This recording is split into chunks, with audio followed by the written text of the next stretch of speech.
Hello बच्चों हम लोग डिस्कस करेंगे 3D के क्वेश्चन, 3 डायमेंशन ज्योमेट्री के क्वेश्चन जो प्रीवियस ईयर जेईई मेंस में पूछा हुआ है। और 3D में डायरेक्शन कोसाइन और डायरेक्शन रेशियो के क्वेश्चन इसमें डिस्कस करेंगे। चलिए इस बच्चों स्टार्ट करते हैं। जैसे आप देख रहे हो फर्स्ट क्वेश्चन, और ये 2007 का पूछा हुआ है क्वेश्चन है if a line makes an angle π/4 with positive directions of each of x-axis and y-axis, then the angle that the line makes with positive direction of z-axis।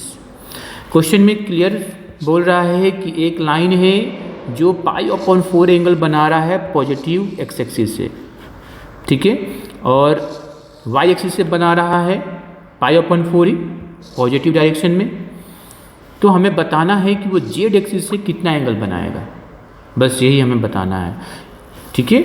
चलिए तो इस क्वेश्चन को हम डायरेक्शन कोसाइन की मदद से solve कर लेंगे, ओके।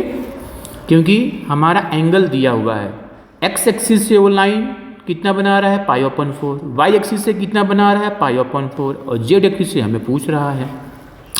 मतलब क्वेश्चन में अल्फा दिया हुआ है, कितना दिया है π/4, बीटा भी कितना दिया है π/4 दिया हुआ है, ठीक है। हमें गामा निकालना है, ठीक है। अल्फ़ा हमारा जो होता है वो एंगल होता है वो लाइन का जो एक्स एक्सिस से बनाता है, बीटा हमारा होता है एंगल होता है लाइन का जो वाई एक्सिस से बनाता है, और गामा हमारा एंगल होता है जो जेड एक्सिस से बनाता है, ठीक है। जैसे यहाँ पर समझा रहे हैं, देखो ये एक आपका यहाँ पर ये, चलो यहाँ पर हम एक एक्सिस ले रहे हैं, ये और ये आपका ये देखिए, ये आपका एक्स एक्सिस हो गया, ये वाई एक्सिस हो गया, और ये जेड एक्सिस हो गया। चलिए मान लीजिए कि एक लाइन है, ये आपका लाइन है। अब ये लाइन जो है इस पॉजिटिव एक्स एक्सिस से, मतलब एक्स एक्सिस से पॉजिटिव एंगल, पॉजिटिव डायरेक्शन मतलब पॉजिटिव एंगल कितना बना रहा है अल्फ़ा, वाई एक्सिस से कितना बना रहा है बीटा, और जेड एक्सिस से कितना बनाएगा, ये जेड एक्सिस से बना रहा है गामा, ठीक है ना। ये अल्फ़ा बीटा और गामा बन रहा है, ओके। अच्छा, तो अल्फ़ा की वैल्यू दी हुई है π/4, बीटा की वैल्यू दी है π/4, गामा ये निकालना है, ठीक है ना। जेड एक्सिस से पॉजिटिव डायरेक्शन में एंगल कितना बना रहा है ये हमें बताना है, ओके। चलिए कर लेते हैं। तब देखो इस लाइन का डायरेक्शन कोसाइन जो होता है एल, एम और एन। एल बराबर क्या होता है कॉस अल्फ़ा, एम बराबर क्या होता है कॉस बीटा, और n बराबर क्या होता है कॉस गामा।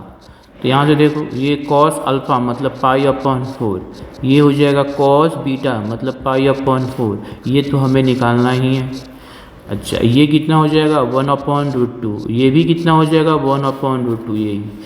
अब ये कैसे हैं, इन तीनों में एक रिलेशन होता है। क्या रिलेशन होता है, l² + m² + n² = 1 होता है, इसी से सॉल्व हो जाएगा। तो 1/√2 का स्क्वायर, फिर 1/√2 का स्क्वायर, ये हो जाएगा cos स्क्वायर गामा = 1। ये कितना आ जाएगा 1/2 + 1/2, और ये हो गया cos स्क्वायर गामा = 1। ये कितना हो जाएगा, यहाँ देखिए 1/2 कितना आ जाएगा 1 आ जाएगा, ये हो जाएगा 1 आपका, ये cos स्क्वायर गामा 1 इधर ले जाओगे तो कितना हो गया 0, तो cos स्क्वायर गामा = 0, मतलब cos गामा कितना हो गया 0। तो अब बताओ गामा हमारा निकल जाएगा, कितना होगा cos π/2, मतलब गामा = कितना है या π/2। मतलब जेड एक्सिस से वो लाइन जो है पॉजिटिव डायरेक्शन में कितना एंगल बना रहा है π/2, यही आपका आंसर होगा, ठीक है। तो जेड एक्सिस से एंगल कितना बना रहा है, क्योंकि ये गामा हमारा क्या है, देखो ये गामा हमारा लाइन का जेड एक्सिस के रिस्पेक्ट में एंगल, पॉजिटिव एंगल कितना है पॉजिटिव डायरेक्शन में π/2, दिस इज योर आंसर। तो इसका आंसर होगा π/2, देखो बी, ओके। नेक्स्ट क्वेश्चन करते हैं। ये देखिए नेक्स्ट क्वेश्चन, और ये भी क्वेश्चन आपका 2004 का पूछा हुआ है।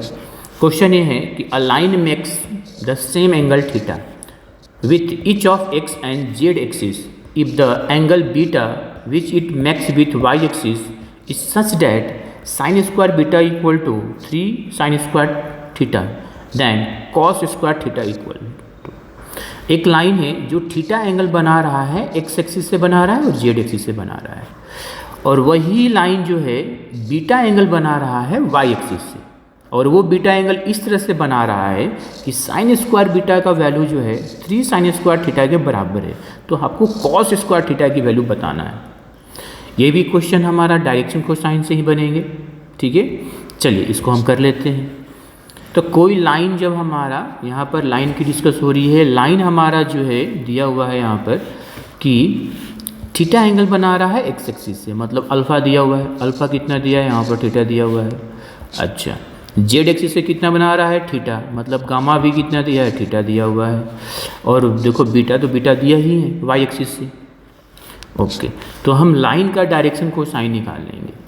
तो L बराबर हो जाएगा हमारा कॉस अल्फ़ा, मतलब यहाँ पर हम लिख सकते हैं कॉस थीटा।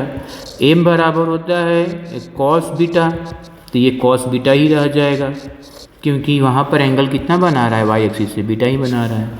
और N बराबर क्या होता है कॉस गामा, तो ये हो जाएगा कॉस थीटा क्योंकि गामा थीटा है। चलिए अब हमें कॉस स्क्वायर थीटा निकालना है, तो कॉस स्क्वायर थीटा निकालना है। तो L और M में क्या रिलेशन होता है, रिलेशन ये होता है कि L square plus M square plus N square equal to 1 रखें यहाँ पर। तो ये हो जाएगा कॉस स्क्वायर थीटा, ये हो जाएगा हमारा कॉस स्क्वायर बीटा, ये हो जाएगा हमारा cos square theta equal to 1। अब ये देखो ये 2 कॉस स्क्वायर थीटा हो गया, इसको इधर भेजें तो 1 माइनस कॉस स्क्वायर बीटा। और क्वेश्चन में क्या दिया हुआ है साइन स्क्वायर बीटा बराबर ये दिया हुआ है, इसका मतलब 1 माइनस कॉस स्क्वायर बीटा को हम लिख सकते हैं साइन स्क्वायर बीटा, इसको हम लिख सकते हैं साइन स्क्वायर बीटा। ये क्वेश्चन में दिया हुआ है आपके, देखिए यहाँ पर ये साइन स्क्वायर बीटा दिया हुआ है ये बराबर, इसलिए हमें इसको इधर लाएं कि ये साइन स्क्वायर बीटा आ जाए। अब ये कितना हो जाएगा, देखिए ये 2 cos square theta equal to कितना हो गया ये, तो 3 साइन स्क्वायर थीटा, ये हो जाएगा 3 साइन स्क्वायर थीटा, क्यों क्वेश्चन में दिया हुआ है। ऐसा क्यों, क्योंकि यहाँ पर साइन स्क्वायर बीटा का वैल्यू ये वैल्यू दिया हुआ है क्वेश्चन में, हम रख लिए। आगे सॉल्व कर लेते हैं। अब देखो 2 कॉस स्क्वायर थीटा, ये साइन स्क्वायर को हम क्या लिख सकते हैं 1 माइनस कॉस स्क्वायर थीटा। ऐसा क्यों किए, क्योंकि हमें साइन कॉस स्क्वायर थीटा निकालना है, तो साइन को कॉस में चेंज कर देंगे। तो ये 2 cos square theta equal to 3 minus 3 cos square theta, इसको इधर करिए कितना हो जाएगा 5 कॉस स्क्वायर थीटा, ये हो गया 3, तो कॉस स्क्वायर थीटा हमारा कितना हो जाएगा 3/5, यही हमारा आंसर हो गया 3/5। ऑप्शन में है 3/5, ये देखिए यहाँ पर होगा ये 3/5, ठीक है, ये 3/5 option number C. Next question करते हैं। ये देखिए नेक्स्ट क्वेश्चन आपका है, और यहाँ पर बोल रहा है कि the angle between the lines which direction cosine satisfies the equation, ये इक्वेशन दिया है। एंड ये देखो इक्वेशन नहीं दिया है, इसका मतलब इसमें कुछ गलत है, यहाँ पर इक्वल टू होगा, यहाँ पर क्या होगा ये equal to L square equal to M square plus N square होगा। इस तरह से यहाँ पर हम इक्वल टू लगा सकते हैं, इक्वल टू होगा, ठीक है। ओके, ये थोड़ी सी क्वेश्चन में एरर, चलो मैंने सुधार लिया। अब इस क्वेश्चन को कर लेते हैं, ठीक है। कहीं कहीं इस क्वेश्चन में ऐसे भी लिख सकता है L square plus M square equal to N square भी हो सकता है, ठीक है। इस तरह से भी हो सकता है, ऐसे भी हो सकता है, ठीक है। दोनों के लिए हमारा आंसर सेम आएगा। चलिए L square equal to M square plus N square हो, और ये देखो 2 इक्वेशन दिया है हमें एंगल लाइंस के, ठीक है ना, angle between the lines which direction cosine इस तरह के सेटिस्फाई कर रहा है। तो चलिए कर लेते हैं हम, ठीक है, इस क्वेश्चन को करते हैं। तो जो हमें ये 2 इक्वेशन दिया हुआ है, 2 कंडीशन दिया हुआ है, इसी से हम बढ़ेंगे, ठीक है। हमें क्या दिया है L plus M plus N equal to क्या दिया है 0 दिया है, and L square equal to दिया है M square plus N square दिया हुआ, ठीक है। ओके, तो हम क्या करते हैं यहाँ पर ऐसे लिख लेते हैं कि L को उधर ले जाते हैं, ऐसे L बराबर कितना हो जाएगा माइनस M प्लस N हो जाएगा। अब यहाँ से L बराबर यहाँ से निकाल लिए, L बराबर, अच्छा, और यहाँ से ये दिया हुआ है किसको, ये तो एल स्क्वायर इक्वल टू क्या दिया है, M square plus N square. अगर इसकी वैल्यू हम रख लेते हैं तो ये माइनस एम प्लस एन का ये होल स्क्वायर, तो ये प्लस ही हो जाएगा। क्या हो जाएगा, ये प्लस ही हो जाएगा। ये M square plus N square कितना हो जाएगा, ये M square plus N square plus 2mn, ये हो गया एम स्क्वायर अब प्लस एन स्क्वायर, ये कैंसिल हो गया। तो 2mn इक्वल टू 0 हो गया। 2mn इक्वल टू क्या हो गया, 0 हो गया। मतलब कि mn बराबर 0 हो गया। इसका मतलब क्या हो गया कि m 0 होगा या n 0 होगा। देखिए 2, अब m इक्वल टू 0 पर हम निकालेंगे और n इक्वल टू 0 पर हम निकालते हैं। ठीक है, चलिए तो यहाँ पर केस लेकर चलेंगे आप। ठीक है, केस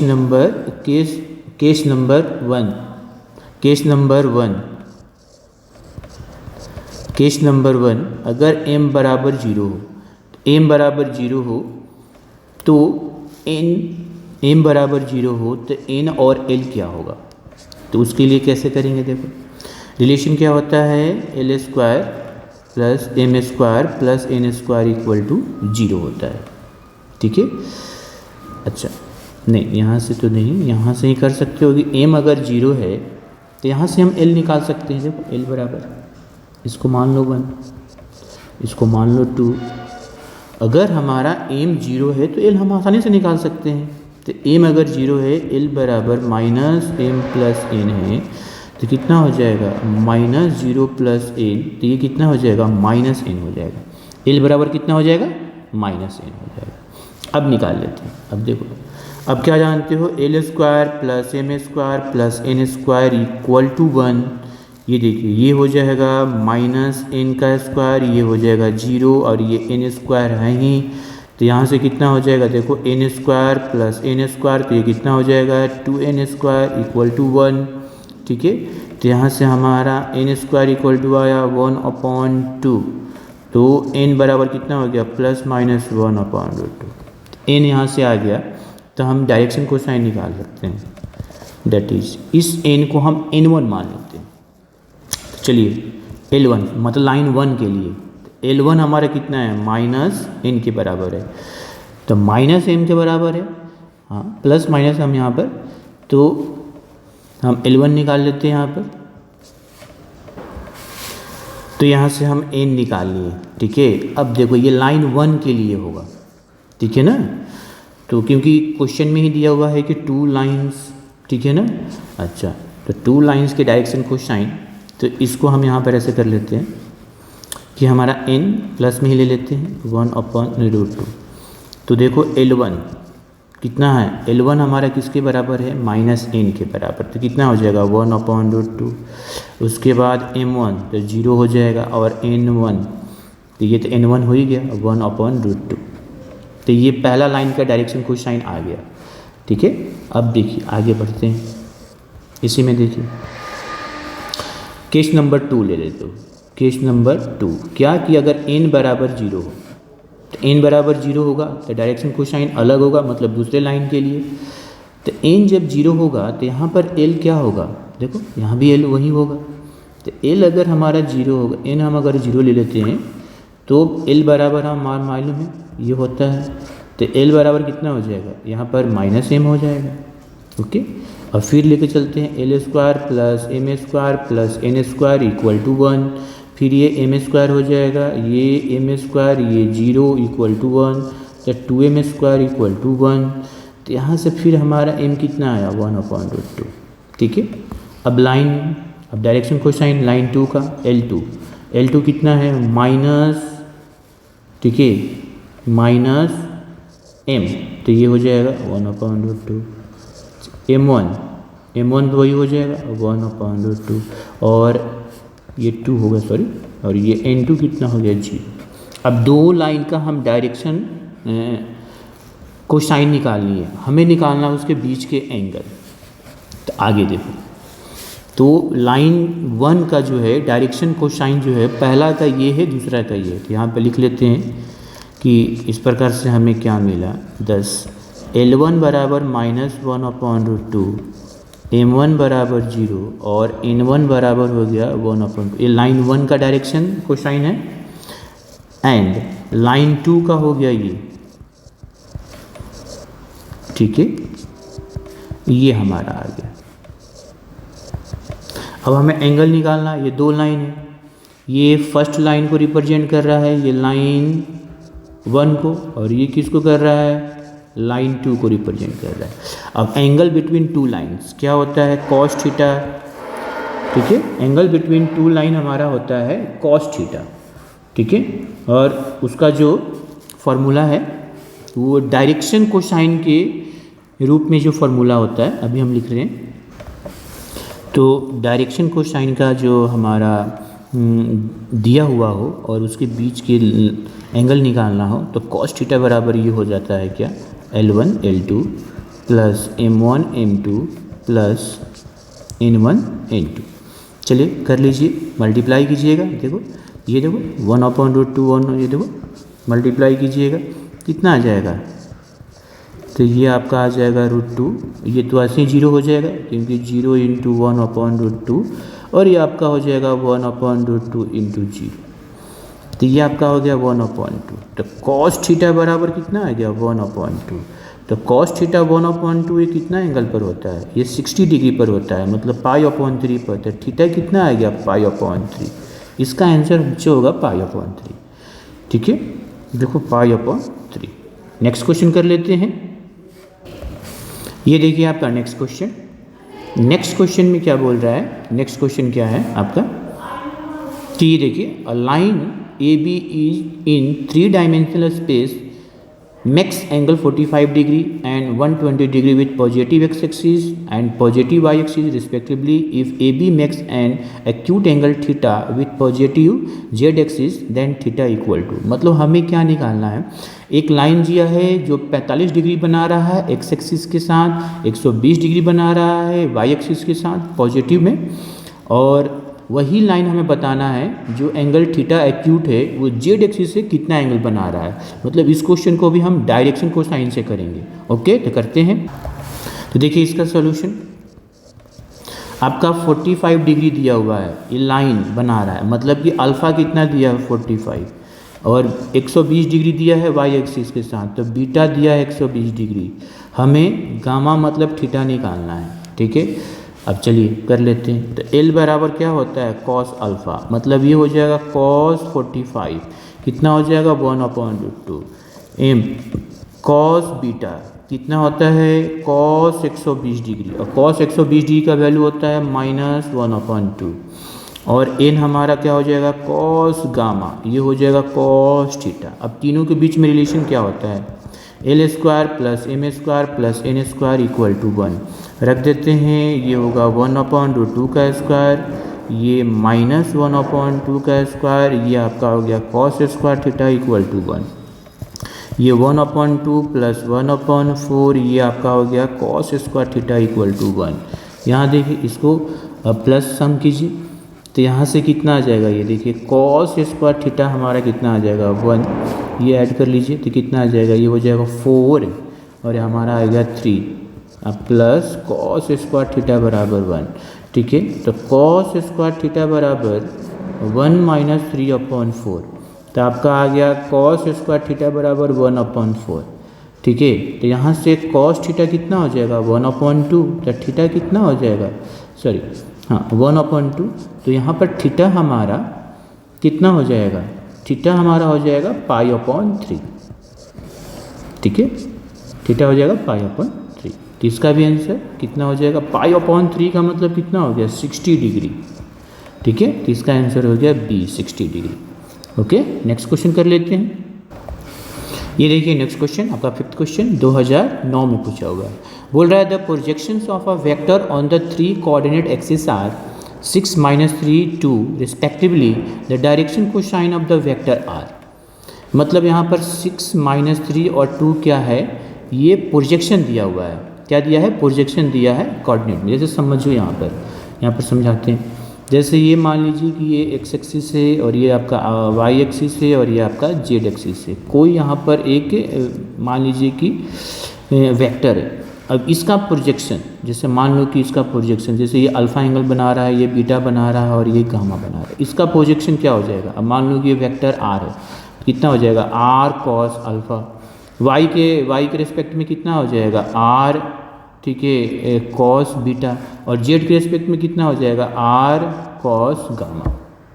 ये दिया प्रोजेक्शन दिया हुआ है, मतलब ये आर कॉस अल्फ़ा दिया हुआ है, आर कॉस बीटा दिया हुआ है और आर कॉस गामा दिया हुआ है। देखो 6 - 3 और 2 दिया हुआ है। अब हमें क्या निकालना है, हमें निकालना है इसका डायरेक्शन कोसाइन निकालना है। अब देखो ये 6 - 3 2 मेनली क्या दिया है, डायरेक्शन रेशियो दिया है। प्रोजेक्शन दिया, इसका मतलब ये क्या दिया हुआ है, डायरेक्शन रेशियो दिया हुआ है, ठीक है। अब हम निकाल लेंगे आसानी से कि इसकी डायरेक्शन कोसाइन क्या होगी। तो चलिए, ये प्रोजेक्शन दिया है तो हम कह सकते हैं कि ये 6 हमारा क्या है जी, डायरेक्शन रेशियो, 6 - 3 और 2 हमारा क्या दिया है, डायरेक्शन रेशियो दिया हुआ है। मतलब कि एक वेक्टर मान लिए, जैसे मान लो कि एक वेक्टर ले लेते हैं, जैसे ए हमने वेक्टर ले लिया और ये 6i कैप - 3j कैप और +2k कैप दिया हुआ है, यही तो उसका प्रोजेक्शन हो गया। देखो ये, ठीक है। तो ये a बराबर कितना हो गया 6, b बराबर -3 और c बराबर 2, डायरेक्शन रेशियो हो गया। अब डायरेक्शन रेशियो ये दिया हुआ है, ठीक है, मतलब हम लिख सकते हैं यहाँ पर डायरेक्शन रेशियो ऑफ जो भी हो, वेक्टर हो, लाइन हो, ठीक है ना, ऑफ, ठीक है, क्या है वेक्टर या लाइन मान लो, ठीक है, ऑफ कितना हो जाएगा ये, तो a बराबर 6, b बराबर -3 और c बराबर हो गया हमारा 2। ओके, तो इसका डायरेक्शन रेशियो निकाल लेते हैं। चलिए l बराबर कितना हो जाएगा, a/√a² + b² + c², तो 6/√6² - 3² + 2²। सॉल्व करोगे 6, ये हमारा कितना आएगा 36, ये 9 और ये 4, तो ये हो जाएगा 6/49, तो ये हो गया 6/7। चलिए m बराबर हो गया b/√a² + b² + c², b -3 और फिर ये हो जाएगा √, तो ये फिर वही आ गया -3/7, और n बराबर हो गया c/√a² + b² + c², c की वैल्यू कितनी है 2 और ये √49, तो 2/7।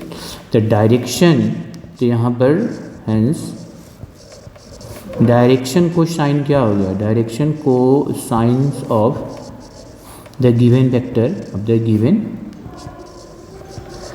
वेक्टर आर कितना हो गया, तो 6/7 -3/7 और 2/7, यही आपका आंसर हो जाएगा, ठीक है। तो देखो इसमें कौन सा है, तो आई थिंक इसका ऑप्शन क्या है, बी, देखो बी, ये वाला। ओके, ये फिर से बता दे रहे हैं, ये अगर प्रोजेक्शन दिया हुआ है, इसका मतलब उस वेक्टर का x component, y component, z component दिया है, वेक्टर ले लिए, इसका यूनिट वेक्टर लिख दो, और यूनिट वेक्टर का जो x component, y component, z component होगा वही हमारा डायरेक्शन कोसाइन होगा। तो हमने एक तरह से इसका यूनिट वेक्टर ही लिखा उस वेक्टर का, ठीक है। ओके।